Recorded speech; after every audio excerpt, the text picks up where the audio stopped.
Hey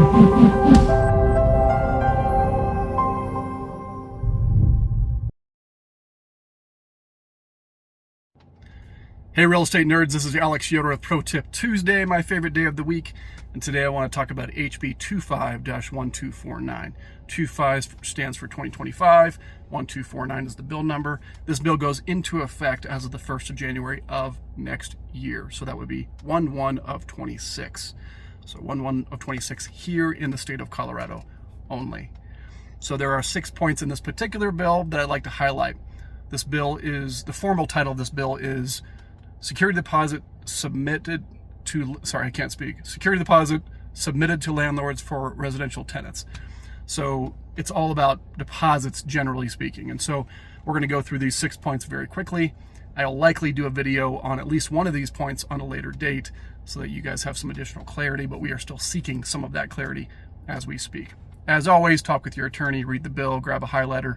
This is a high level subjective overview from a guy who cannot give legal advice. So make sure you are really digging in before you pull any official triggers to position all of this stuff. I want to start by reading the new definition of normal wear and tear, which is point number 1 from this bill that I think is important to be aware of. Normal wear and tear means deterioration, damage, or uncleanliness that occurs based upon the use for which a rental unit or mobile home space, as defined in the statute that's referenced, in as intended or reasonably and typically used, without negligence, carelessness, accident, or abuse of the premises or equipment or chattels, private property by the tenant or homeowner or members of the tenants or homeowner's household or their guests or invitees. Normal wear and tear does not include uncleanliness that renders a dwelling unit substantially less clean than the dwelling unit was first leased. So, in other words, if they're using the property as it was designed to be used, that's often going to be kind of under that umbrella of normal wear and tear, with, you know, some exceptions if it's excessive. But again, speak with your counsel and just kind of be aware that cleanliness is mentioned quite a bit more than the previous definition. So you want to be kind of in the know on that particular piece. Number 2, there's now a requirement that we do joint move-out walkthroughs if the tenant requests it. This is a big one. This is a really big one because historically we have not done that, because in our opinion it often just creates a lot of contention.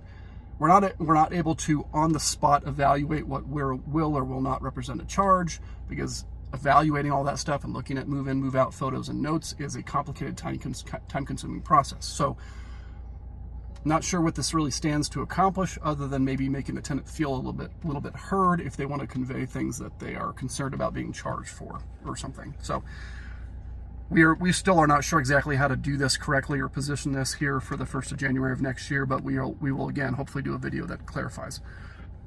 So if they request it, you have to do a joint walkthrough, which can be via in-person or telecommunication. I would 100% recommend doing telecommunication just for safety reasons. And also, you know, a lot of times with us property managers in particular, we're running around doing 10, move-outs in a day.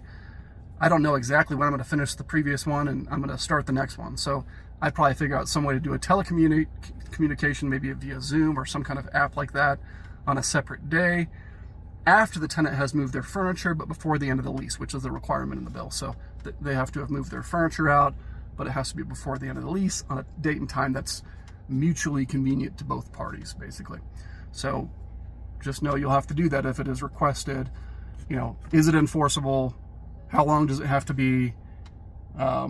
These kinds of questions are somewhat of a gray area, but we'll be looking for clarity as we kind of go forward on that particular kind of question mark.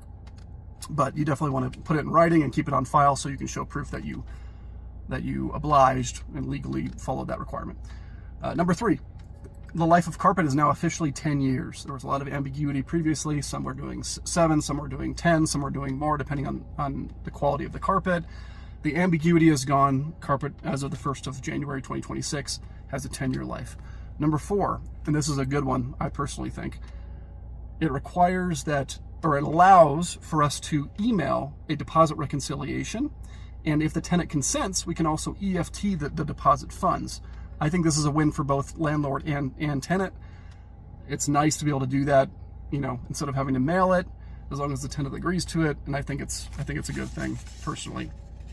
Number 5, If you get a deposit back in the mail, so you mail it out, it comes back to you because the tenant didn't get it, didn't cash it, didn't take it at their property for whatever reason, you have to hold on to that deposit for now a year.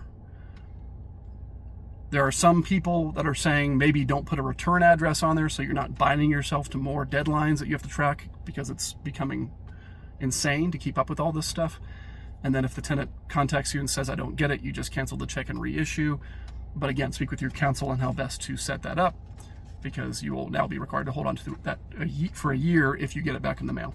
Number 6, you are required to provide evidence if requested on a deposit dispute. So for example, you charge the tenant for something, the tenant contacts you and says, hey, I don't think these charges are valid. Show me proof of what you've done. Send me photos, records, receipts, invoices, estimates, whatever.